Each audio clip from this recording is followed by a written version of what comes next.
आप सभी का प्रभु यीशु मसीह के पवित्र नाम में जय मसीह की। मैं आप सभी का ग्रो इन क्राइस्ट चैनल में हार्दिक स्वागत करता हूं। धन्यवाद प्रियो कि आप इन वीडियोस को ना केवल सुनते हैं पर दूसरों के साथ शेयर करते हैं, जिसके माध्यम से ना केवल आप आशीष पाते हैं परंतु आपके कारण दूसरे लोग भी आशीष को प्राप्त करते हैं। मेरे प्रियो, आइए मेरे साथ आज के मनन के लिए निकालेंगे उत्पत्ति की पुस्तक अध्याय 37 उसका 24वां पद। और यूसुफ को उठाकर गड्ढे में डाल दिया गया, वह गड्ढा सूखा था और उसमें कुछ जल ना था। हालेलुया। मेरे प्रियो, ये अद्भुत वचन है। आज इस पर हम मनन करने वाले हैं और कुछ अद्भुत बातों को जो परमेश्वर ने मुझे दिया है मैं आपके साथ बांटना चाहता हूं। मेरे प्रियो, इससे पहले कि हम आगे बढ़ें, आज के मनन का जो शीर्षक है वो यह है, मौत के गड्ढे से प्रधानमंत्री तक का सफर। आई रिपीट इट अगेन, मौत के गड्ढे से प्रधानमंत्री तक का सफर। जब मैं इस घटना को इस प्रकार से कहता हूं, आप पाएंगे यूसुफ के जीवन से, जिसे इंग्लिश में जोसेफ भी कहा जाता है, यूसुफ के जीवन से आप पाएंगे उसने कैसे मौत के उस गड्ढे से निकलकर एक लंबी यात्रा की और यात्रा करते करते करते अपमान सहते सहते, कई बार परिस्थितियां जहां पर उसने गलत नहीं किया उन सारी परिस्थितियों को सहते सहते एक समय आया जब परमेश्वर ने उसके जीवन पर मौत के गड्ढे से उठाकर उसे प्रधानमंत्री के उस सफर को पूरा करने में परमेश्वर ने उसका अनुग्रह किया। आज उसको हम सीखने वाले हैं। थोड़े समय पर इस बात को हम सीखने वाले हैं। अब कुछ ऐसी बातें जो मुझसे और आपसे बातचीत करेगी, मेरे साथ आप बने रहिए। मेरे प्रिय, हम देखते हैं यूसुफ का जीवन अद्भुत जीवन है। उसके पिता ने उसको रंग बिरंगा अंगरखा दिया। उसका पिता इज़राइल उससे प्रेम करता था, पर उसके भाई उससे डाह करते थे, उससे जलन करते थे। क्यों? क्योंकि उसने स्वप्न देखा था कि मैं तुम्हारे ऊपर राज्य करूंगा। इस प्रकार का उसने स्वप्न देखा था। उनके भाई हर समय उससे जलन करते थे। उसको उठाकर गड्ढे पर डाल दिया और डालने के बाद वो तो मारना चाहते थे उस गड्ढे पर, परंतु किसी भाई ने कहा नहीं, मत मारो, इसको छोड़ दो। कुछ लोग वहां से यात्रा कर रहे थे। इस्माइलियों के हाथ में जो मिस्र जा रहे थे, उनके हाथों में 20 चांदी के टुकड़ों में अपने भाई को क्या कर दिया? उन्होंने बेच दिया। आपको पता है प्रियो, बेचने का क्या तात्पर्य है?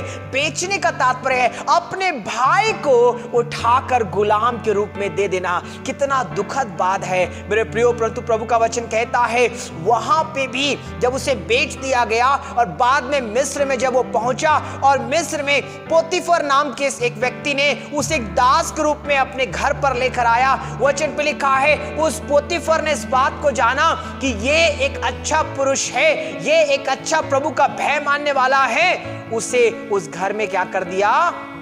एक अच्छा काम दे दिया। पर आपको पता है जब वो अच्छा काम कर रहा था, पोतीफर की पत्नी की नजर किसके ऊपर आई? यूसुफ के ऊपर आई। यूसुफ को एक अच्छा वस्त्र मिला था, यूसुफ को एक अच्छा काम मिला था। पहले उसके पिता ने उसको वस्त्र दिया, उसके भाइयों ने छीन लिया, उसे गड्ढे में डाल दिया। अब पोतीफर ने उसको अच्छा वस्त्र दिया। अब देखिए ध्यान से, पोतीफर की पत्नी की आंख उस यूसुफ के ऊपर लगी थी और उसने कहा मेरे साथ सो, मेरे साथ व्यभिचार कर। परंतु यूसुफ ने कहा मैं परमेश्वर का भय मानता हूं, मैं परमेश्वर के विरुद्ध में पाप नहीं करूंगा।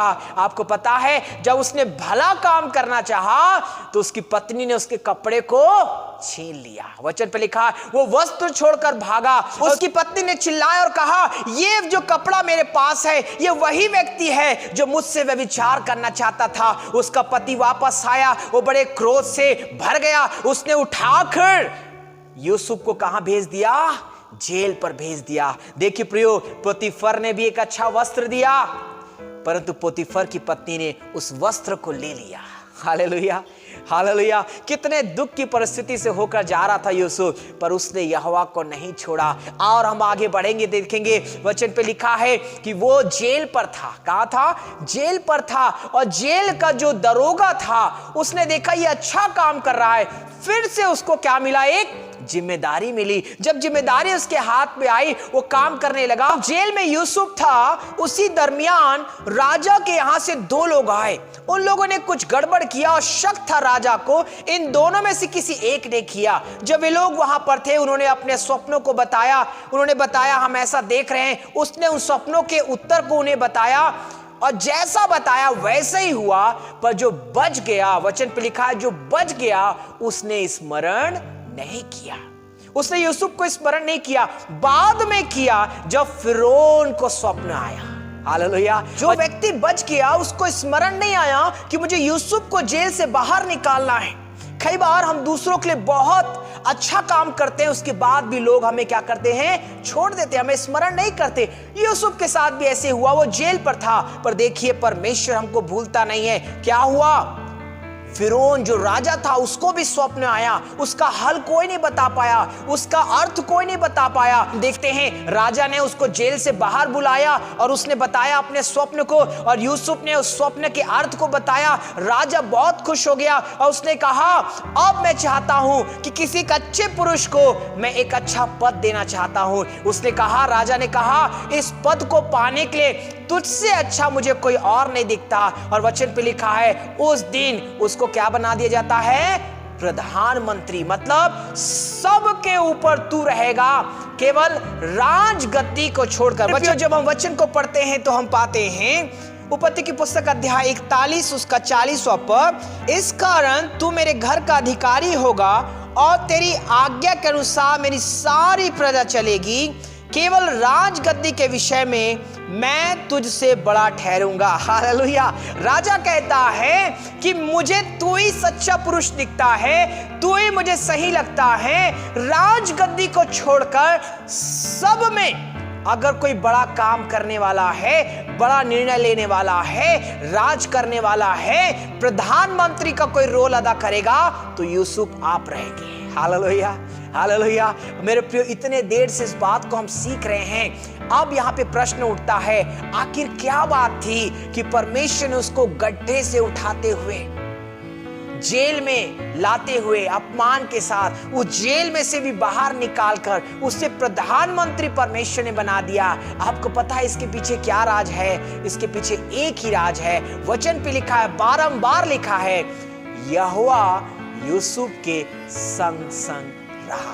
Hallelujah, hallelujah. यहोवा यूसुफ के संग संग रहा। मैं आपको साबित करना चाहता हूं प्रियो कि परमेश्वर मेरी और आपकी परिस्थिति में भी, हम जितने भी गड्ढों का जीवन होकर जिए, हम जितने भी अपमान का जीवन होकर जिए, हम जितना भी तिरस्कृत होकर जीवन जिए, अगर परमेश्वर हमारे साथ है, अगर परमेश्वर की उपस्थिति हमारे साथ है, हम जिस भी परिस्थिति से होकर जाएं, हम उठा लिए जाएंगे। हमारा पद उठा लिया जाएगा, हम उस परिस्थिति से उठा लिए जाएंगे, हम उस परिस्थिति से उठा लिए जाएंगे और परमेश्वर मुझको और आपको सही स्थान पर बैठाएगा। Hallelujah, hallelujah. मैं यूसुफ के जीवन से यही सीखता हूं प्रियो। उसको हर बार वस्त्र मिला, छीन लिया गया, उसको फिर एक नया पद दे दिया गया। ये क्यों होता है? जब परमेश्वर हमारे संग रहता है। क्या परमेश्वर मेरे और आपके संग है? अगर है तो प्रभु का धन्यवाद हो, अगर नहीं है तो होने दे आज की मेरी और आपकी प्रार्थना होने पाए, प्रभु जैसे आप यूसुफ के संग थे वैसे आप मेरे संग रहें। जब आपके और मेरे साथ यहोवा संग रहता है तो हमारी भी उस गड्ढों की परिस्थिति से, हो सकता है मौत का गड्ढा हो सकता है अपमान का गड्ढा हो सकता है वो कौन से गड्ढे हैं, उस गड्ढे से उठाकर परमेश्वर मुझको और आपको सही स्थान पर रखता। हालेलुया। भजन संहिता अध्याय 40 उसके दूसरे पद में लिखा है, उसने मुझे सत्यानाश के गड्ढे और दलदल की कीच में से उभारा है और मुझको चट्टान पर खड़ा कर मेरे पैरों को दृढ़ किया है। हालेलुया। मेरे प्रियो, मेरे और आपके पैरों को परमेश्वर दृढ़ करता है जब आपके और मेरे संग रहता है। आइए एक छोटी प्रार्थना करें कि परमेश्वर आप मेरे जीवन की तमाम परिस्थितियों में आप संग रहें, ताकि परिस्थितियां जो भी हो, अगर आप संग रहेंगे तो मैं एक बेहतर स्थान पर पहुंच जाऊंगा। जब परमेश्वर ने यूसुफ को मौत के गड्ढे से उठाकर प्रधानमंत्री के पद तक पहुंचा दिया, परमेश्वर उससे भी बेहतर और अच्छा मेरे और आपके जीवन के लिए रखा है। आइए प्रार्थना करें। खुदावंद प्रभु यीशु मसीह, हम आपके नजदीक आते हैं, आपका धन्यवाद करते हैं। आज हमने यूसुफ के जीवन से सीखा कैसे वो मौत के गड्ढे से उठकर प्रधानमंत्री तक के उस सफर को पहुंच पाया पिता। एक बेहतरीन सफर उसने अदा की पिता। उस जर्नी में होकर एक बेहतरीन वो पिता अद्भुत आशीष को पाया, क्योंकि आप उसके संग थे पिता। प्रभु जी, आप उसके संग थे, इसलिए वो सारी परिस्थितियों में आगे बढ़ सका और बहुतों के लिए आशीष का कारण बन सका। वैसे ही पिता, हमारी परिस्थितियों में हमारी प्रार्थना है, आप हमारे संग रहे और आप हमें ब्लेस करिए, आप हमें आशीषित करिए, सुनने वालों को आशीषित कर। प्रभु यीशु के नाम से इस प्रार्थना को मांग लेते हैं। आमीन, आमीन, आमीन।